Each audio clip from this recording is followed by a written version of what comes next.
Well, welcome to this session of Insider Secrets. And Insider Secrets, again, is brought to you by My Core Intention. Thanks for being here today. I know that you're really going to enjoy our show. But before I introduce today's guest, let me take a quick minute for a commercial. You know what they say, that the most dangerous man in the world is the man with the microphone. So as long as I have that right now, before we turn it over to our guest, I'll have to tell you a little bit about My Core Intention. And it's designed My Core Intention is designed to deliver proven real estate strategies through a personalized coaching program to our clients to help facilitate a positive life change. And like I said, we do this by individualized, personalized coaching programs. So I'd like to hear from you either by email or by phone to hear what your practical plan is for your own personal growth and what you do intentionally on a daily basis, and not just for the day, but beyond, for the week, for the month, for the year, and how you set your intentions for that time period, and how these intentions help you and facilitate you in your life to help you free your time up for what really matters most. What matters most, things like building a family and building relationships. So think about that as we go through today, because I know our guest will cover some of that with us as well. But let me introduce our guest for today. I'm joined today by Carl Moose, who's your focus guy. And Carl's with Shift Media Services. And Carl's focus today is going to be, we're going to talk about the book, Think and Grow Rich. Now, you may have heard of that famous book written by Napoleon Hill a number of years ago, and maybe you've even read it sometime over the last several years.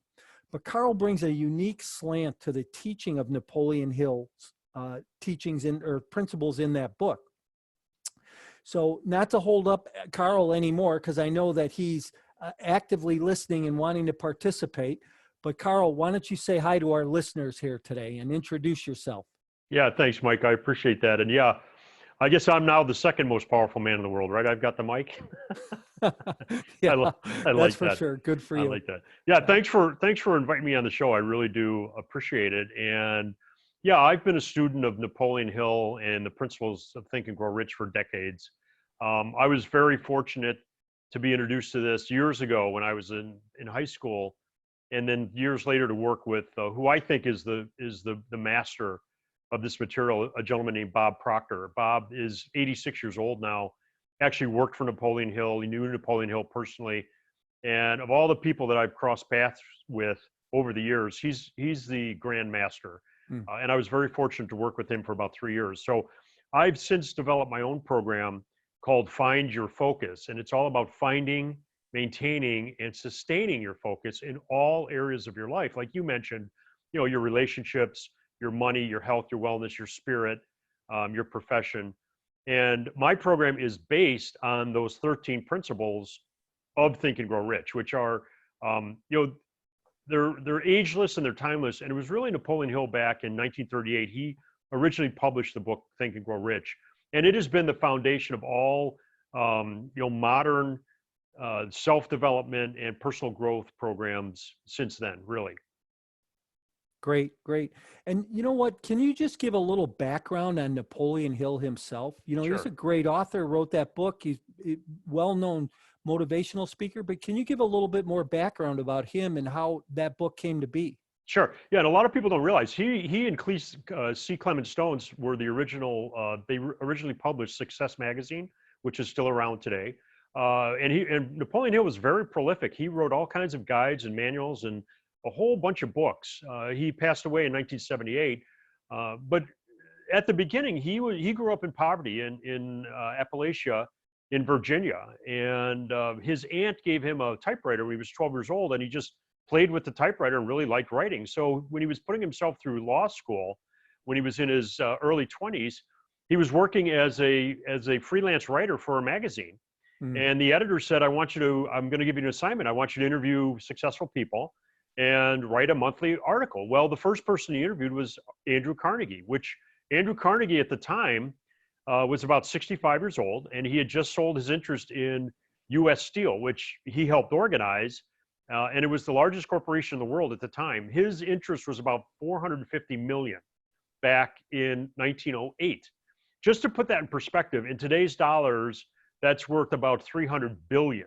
Jeez. So about 3 times more than what Bezos is worth, if you Wow. can imagine that.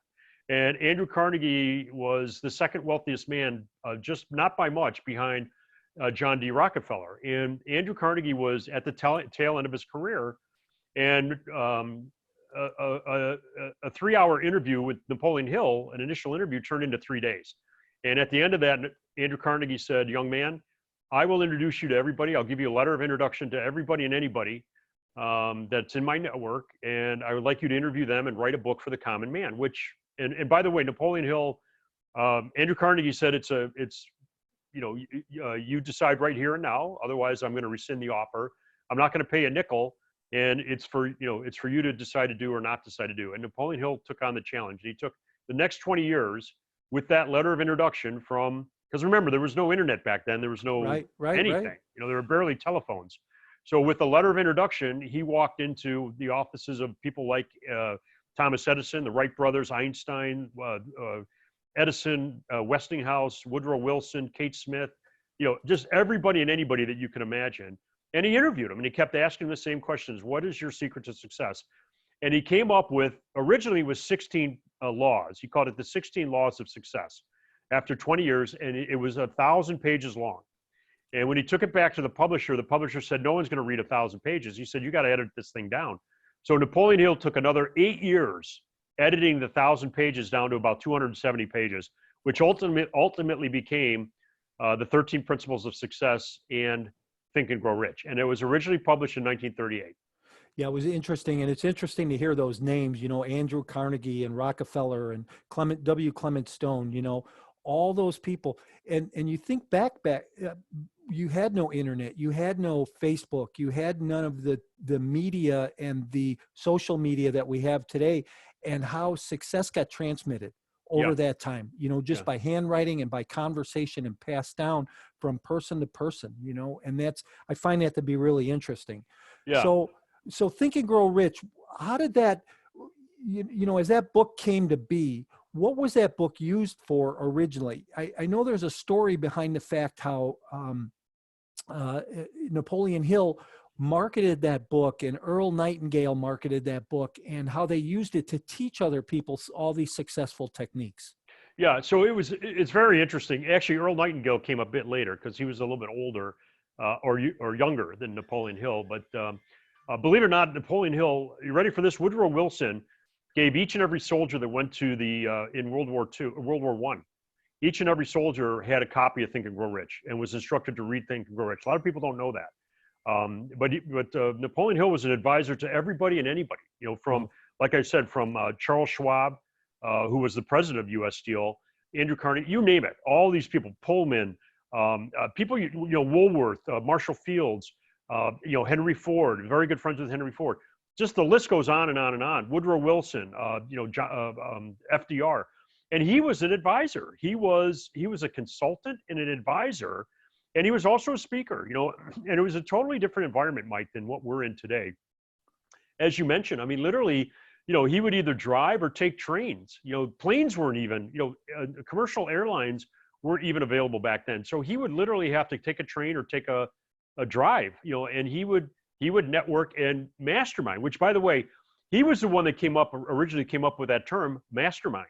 Right. And that is one of the principles. It's one of the chapters. We were just entering the industrial age at that time. So information was a new thing, right? So we're in the industrial age, and now you've got these people that are bringing information to people and teaching people new techniques and things.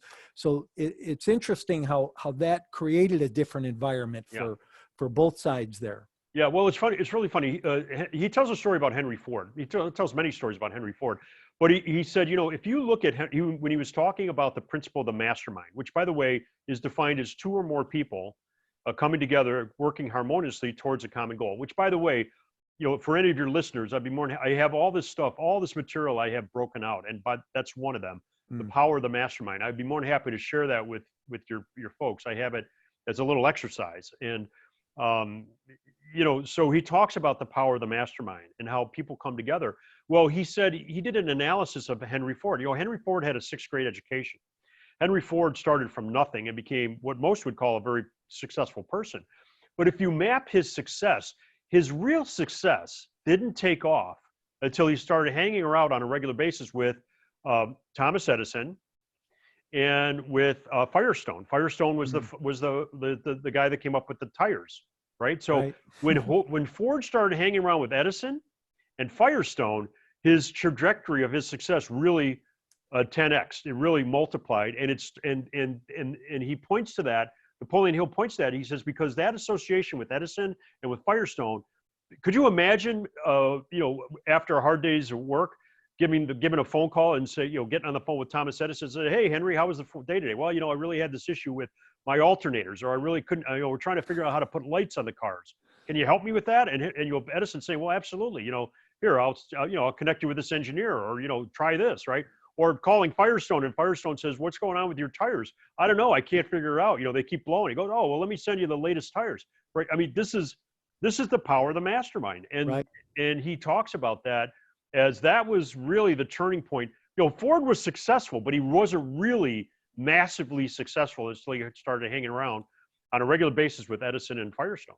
So here's what's interesting, right, is success leaves clues, right? So if you look at some of those people like Ford and Firestone, I always love the Henry Ford story about the 8-cylinder engine, right? Yeah. So he's meeting with his engineers, and his engineers say, we don't know how to build an 8-cylinder engine. And he says, there's a way to do it. Don't come back and see me until it's built. Yeah. And they went away for whatever that period of time was, and they came back and had developed the 8-cylinder engine. Yeah. So, if you look at successful people and how they operated, and that's what really Napoleon Hill, really kind of the grandfather of bringing that type of information to the general public. I love the one principle you start to talk about, the mastermind. Yeah. Before we got on the call here, we were kind of talking a little bit about a mastermind.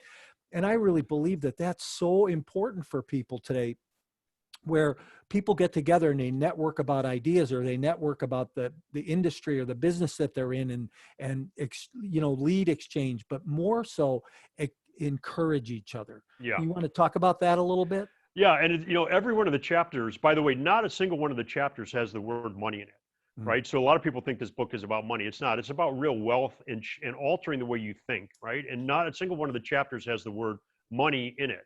And they all have subtitles. Well, the subtitle for the chapter on Mastermind is called The Driving Force. And Napoleon Hill said, it is the driving force. He said, nobody accomplishes anything significant on their own. He says, it takes 2 or more people to really maximize your potential, right? And he says, people are like batteries. When you put them in series, it generates more power than if the battery's standing alone, right? And he said, our minds are like that. He says, when 2 or more people come together, their minds actually become a third entity called the mastermind, which is more powerful than the 2 minds separated. And I know there's a passage in the Bible that says something very similar to that, where 2 or more people come together, right? And where there's vision, right? And so he talks about that, how we become more powerful when we're aligned with people who are harmonious with us, right? That's the key. He said, getting together with people that are not harmonious or supportive isn't going to do you any good at all. As a matter of fact, it's going to drag you down. He said, the key is to find people that are harmonious with you and that are supportive, right? Now, that doesn't mean yes men. It just means people that are working towards a common goal or harmonious. Right. And he said, and there's a whole, in that chapter, he really lays out the real meaning of the mastermind. And a lot, that term is thrown around a lot today. Mastermind this, mastermind that. The Greeks used to call it forums, right? Think tanks. It was called think tanks in the 50s. But there's actually a structure to the mastermind. And he lays that out in that particular chapter, and how important it is to finding people that are harmonious, that are supportive, and that are honest with you about whether they think you're right or wrong. Right. And so that's so key. Listen, I know you've heard it, Mike, before. I don't want to be the smartest person in the room. If you're the smartest person in the room, you're in the wrong room. Right. You want to surround yourself with good advisors and people that you can take, what they have to say and use it to your advantage. So, Carl, I'll never forget the first seminar ever I went to in my life. I roll up to this real estate seminar, and in the parking lot, there's nothing but Mercedes and Corvettes and a Bentley. And I thought, wow, I wonder what other event is going on here. Well, when I walked into the room, I realized that the people who drove those cars were in that room. Yeah. And I couldn't understand why so many people with so much money would be coming to these events. Right. And it's about education, right? Yeah. See, because you said an interesting fact. It's not about money. It's about where we grow and how we grow and who we become. And these people kept coming back. And who knows, the guy with the Bentley maybe was thinking about buying another Bentley. So he was there trying to figure out how to make more money to do that. Yeah. But really, it's about how we grow inside. The other thing that you said was, about the comment in the Bible. And I want to back up for a minute and say, maybe that's where our true grandfathers of success came from, right? And Yeah. those visions and carrying that message came from is Yeah. from that book, right? Yeah, absolutely. And Napoleon Hill was, he was a religious guy. I mean, I don't know what his religion was specifically, but he believed in a higher order. He believed in something above and beyond us, right? And he talked about, he called it the infinite intelligence, right, or the universal consciousness, right? And he said, there's a power above and beyond us that we still don't understand, and tapping into that, is very key. And connecting with people that also are aware of that makes all the difference in the world. Right, right. So talk about a couple other of your favorite principles from the book. Yeah. Well, I was just on a podcast yesterday. We were talking about organized planning, which is the seventh principle. Or, I'm sorry, the sixth principle. And that's one of the longest chapters. And it has some really good, about 7 or 8 really great exercises in there. It's got one that's called the 57 alibis. It talks about alibis that people use as excuses, right? And remember, Napoleon Hill got all, he got all this information from interviewing people.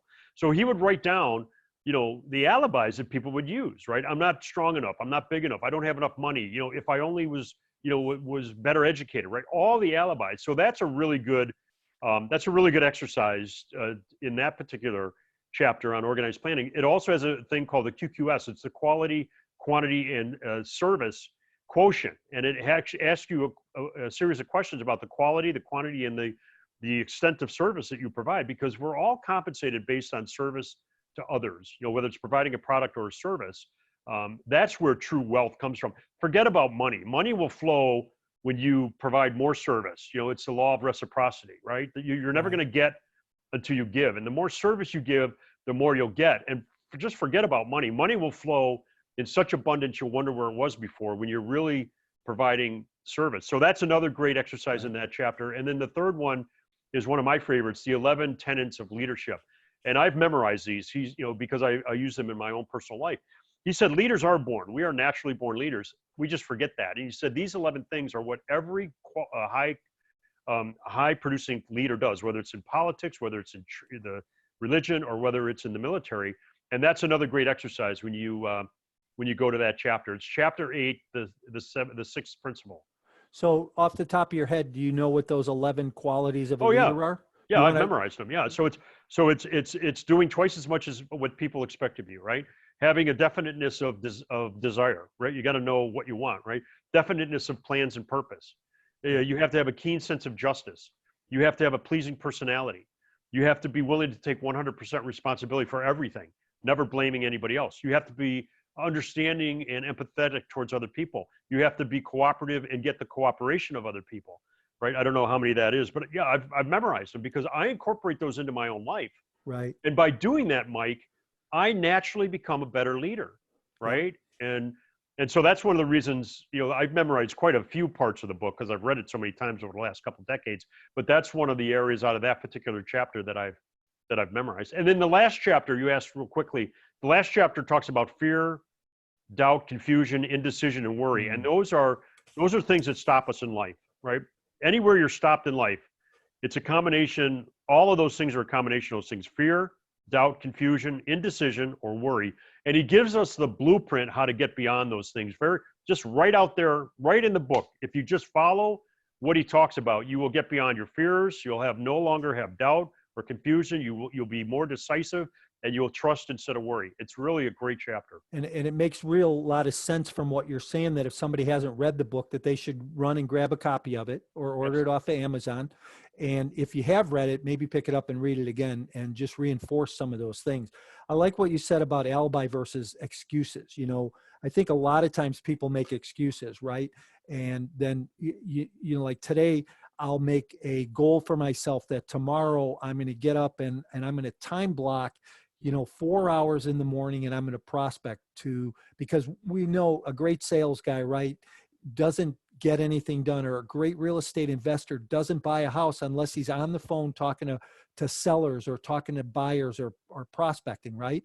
So we make an intention the night before. Hey, we're going to get up tomorrow morning and do this. And tomorrow morning rolls around and we don't feel like it. We hit the snooze on the alarm a couple times. We decide not to go to the health club.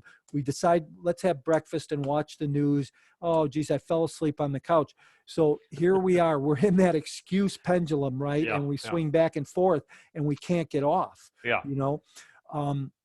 I think sometimes the other thing that you commented on was service. And I really believe that sometimes when we get caught in that trap, that if we can find our way to help somebody else and maybe give a service to somebody else and serve, unconditionally, right?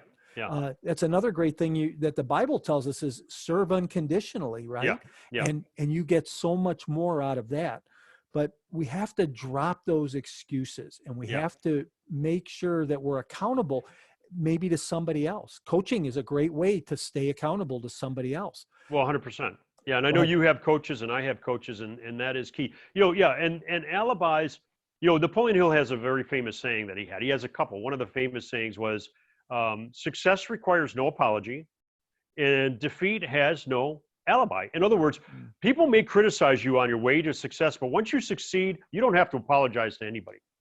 And when you're defeated, which by the way is a choice, when you decide to quit, you choose to be defeated. There is no alibi. There's no alibi. So people ask me, how do you get beyond that, right? Well, it's all focused-based decisions and desired-based decisions. So it all goes back to your desire. When you get really in touch with what your purpose is, Mike, and for most people I ask, it has to do with service. It has to do with what I really enjoy doing is helping other people, giving gifts, or listening to somebody, or being there for my kids. It's something beyond themselves, a true sense of service. And when you stay present to that, right, you get out of bed, right? I know you have kids, I have kids. Listen, no matter what happened, if your daughters called you or my sons or daughters called me and they needed you, no matter what, you would get out of bed, right? Nothing would stop you because it's of service to someone you love, right? Well, that's called desired-based decision and desired-based focus. When you focus on that, nothing's going to stop you. Nothing, right? I'll tell you real quickly a story Bob Proctor told us. That one time he was on stage when we were in a group. There were about 22 of us. We paid him a lot of money to hang around with him. He took a plank. He took a 4x4 and he stretched it out. It was about 20-foot 4x4, and he had us all walk across that 4x4. Have you heard the story before or not? No, I haven't. So we all walked across it, right? No problem. We walked across. It was sitting on the ground. Right. Next thing you know, he put it on a set of chairs. So now it was about 2 feet off the ground. There was only about half of us that tried to do it. Right. He said, now, what if I put this 10 stories up between two buildings? He said, would any of you do it? We're like, oh, there's no way we'd do it. Right. We said, what if I gave you $1,000? Would you do it? Nope. 10,000. Would you do it? Nope. He said, let me ask you this. He said, if your children were in the building across the alley and the building was on fire, he said, would you walk across that plank to get your kids? Every single one of us said, of course we would. No doubt about it, right?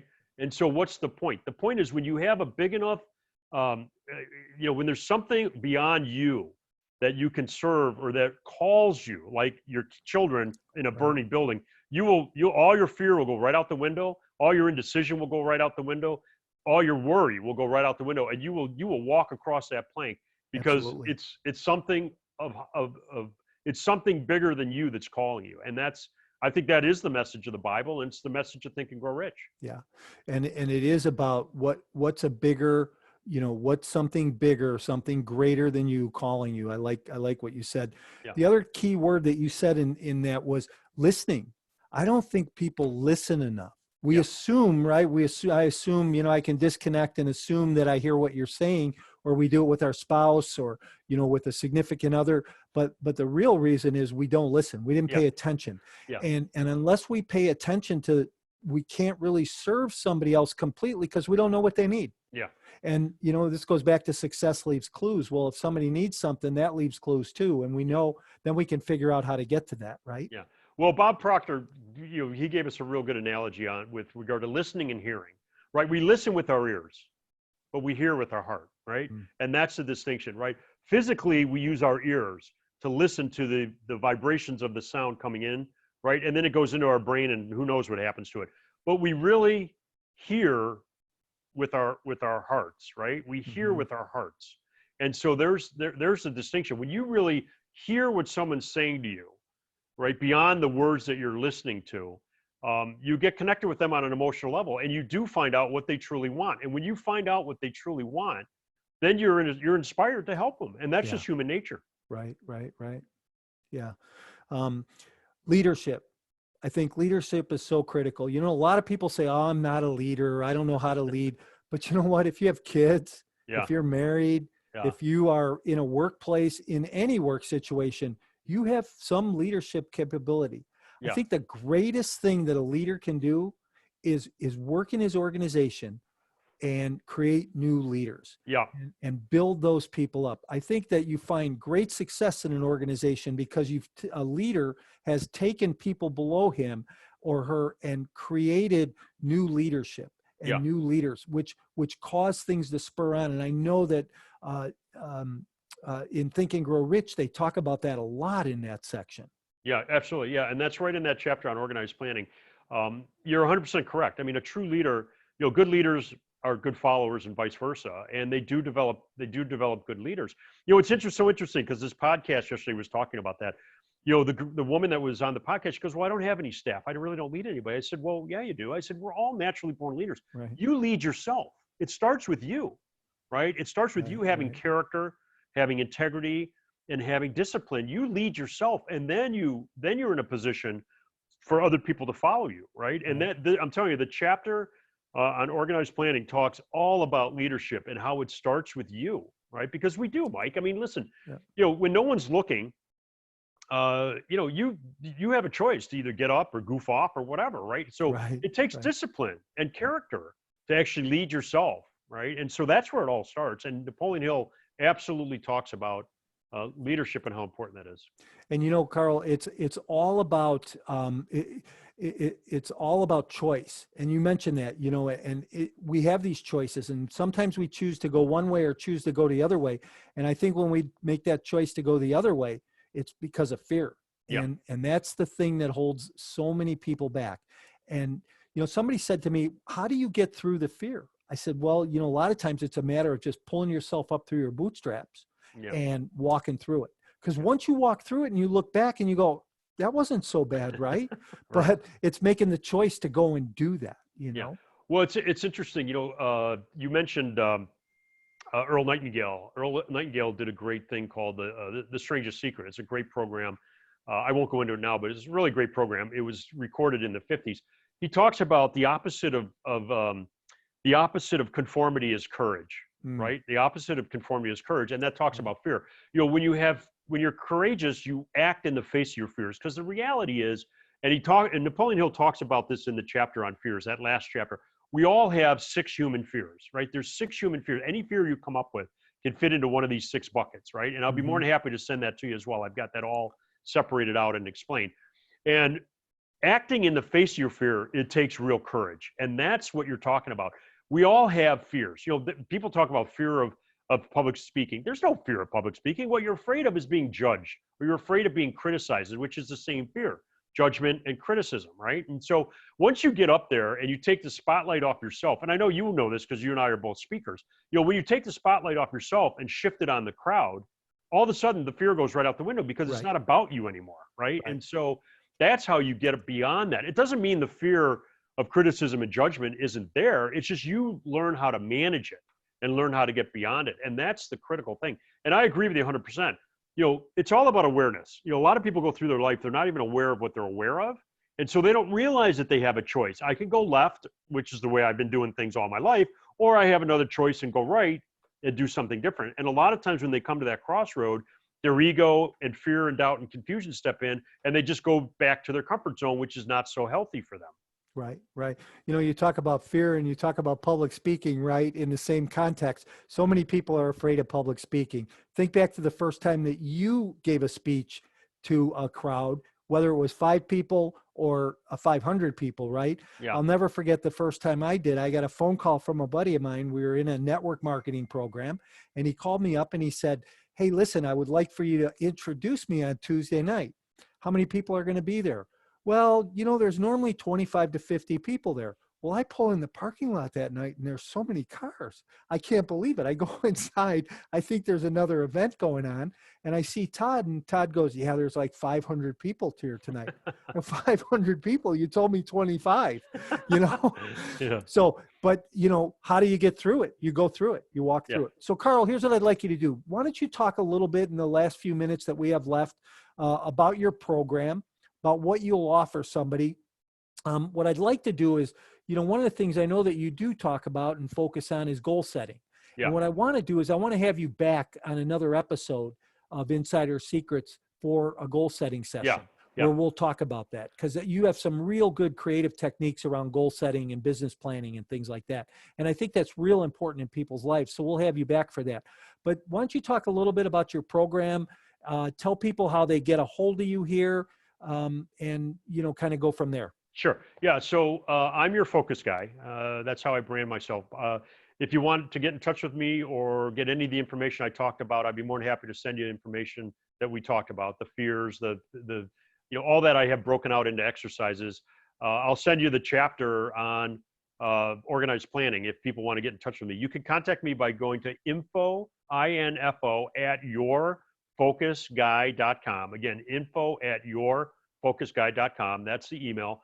The website is www.yourfocusguy.com. I do a number of things, Mike. I do one-on-one coaching. I do small groups where we go through the chapters of Think and Grow Rich on a Zoom call. We do it weekly. It lasts about 16 weeks. And then I do corporate training as well. If you have a sales staff or a group of affiliate marketing, I do a lot in the affiliate marketing side because these principles really apply to people that are in sales or building a business. So those are primarily the 3 things I do: one-on-one coaching, small group coaching specific to Think and Grow Rich, and then your Find Your Focus training with affiliate marketing. And again, just real quickly about Find Your Focus, it's all based in the principles of Think and Grow Rich, those 13 principles. Some of those are principles applied to the section where you're finding your focus, some apply to when you're maintaining your focus, and some apply to when you're sustaining your focus. So we take all of those principles and apply them to those 3 different areas of focus: finding focus, maintaining focus, and sustaining focus. And it's all against the backdrop of awareness, control, direction, and meaning, right? Yeah. You're never going to give meaning to something you don't direct. You're never going to direct something you don't control, and you can't control something you're not aware of. So in essence, that's what the program is about. And I've worked with all kinds of people. The youngest person was a teenager all the way up to someone that was 92 years old. So, if anybody's interested in any working with that, I'd be more than happy to have a conversation with them. Just have them reach out to me at info@yourfocusguy.com. Great. Thanks for that, Carl. And you'll be able to, if you were driving and you couldn't, and we're listening to this podcast and you couldn't write that down, we'll have a link to Carl's website through our website at My Core Intentions. And I want to thank you, Carl, for being here today. Like I said, we'll have you back for a session on goal setting. And everybody who was listening, thanks for being here today. We'll talk to you in the next session of Insider Secrets. And everybody have a great day.